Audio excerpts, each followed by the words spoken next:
كان أولى جامعة هندسة مدنية في المستوى الأول.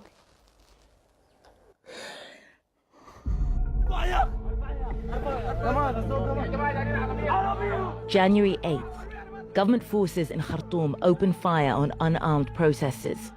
A teenager, Mohammed al-Fatih, is among the first to die. His mother tells us he knew there was a chance he'd be killed that day. أمنيتنا في الدنيا إنه شنو؟ زي ما هو قتل ولدنا يموت، يتعدم زي ما هو قتله يتعدم. القصاص بس ما عنده حاجة تانية إن شاء الله. Sudanese President Omar al-Bashir is ousted, but the crowds gather still outside the military headquarters. Today they're chanting, "Only blood washes blood." They want justice for the dozens of lives lost during the pro-democracy protests, but it could have been so much worse.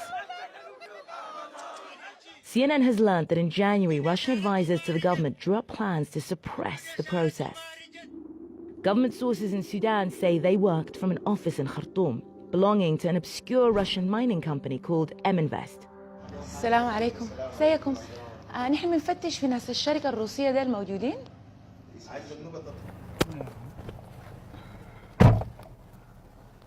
We just asked in those offices, and they told us that this was another mining company, not Invest, but this is the exact address that we've been given by numerous sources.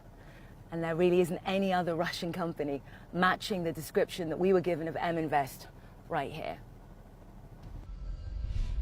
CNN has discovered that Invest had sophisticated plans to disrupt the protests, painting them as a foreign plot, fabricating evidence that protesters were being paid, that they were destroying mosques and schools.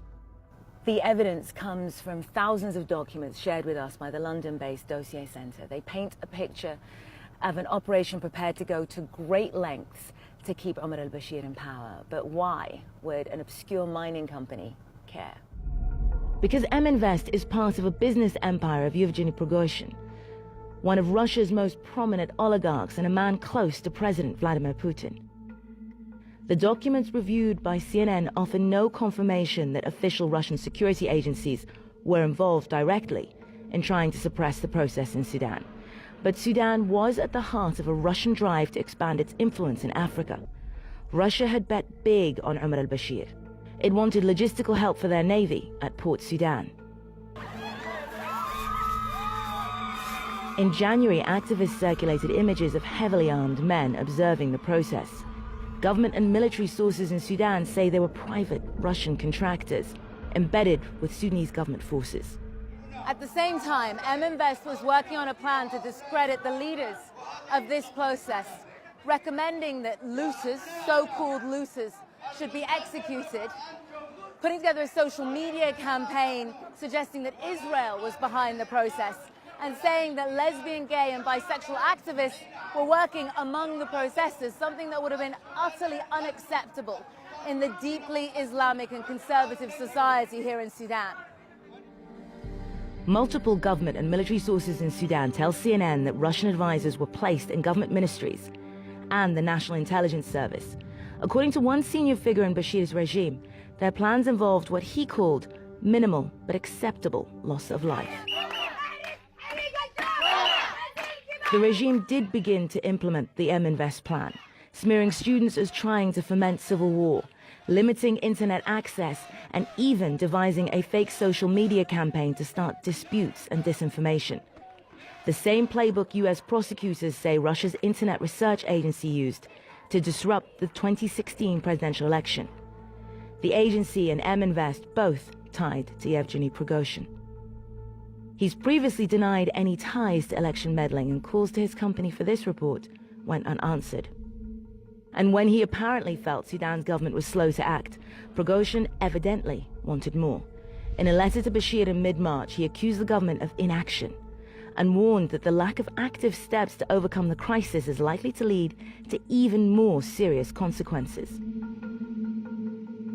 As the process gained strength, Prigozhin wrote again, praising Bashir as a wise and far-sighted leader, but urging immediate reforms. Senior officials in Khartoum tell us that Bashir hesitated. Within a week, he was gone. But Invest is not. The documents we've reviewed show that it has close ties to Sudan's military, and they're in charge now. The families of the fallen pray that their sacrifices are not in vain. المهم مبسوطة إنه محقق حلم ولدي أهو. الحمد لله وإن شاء الله.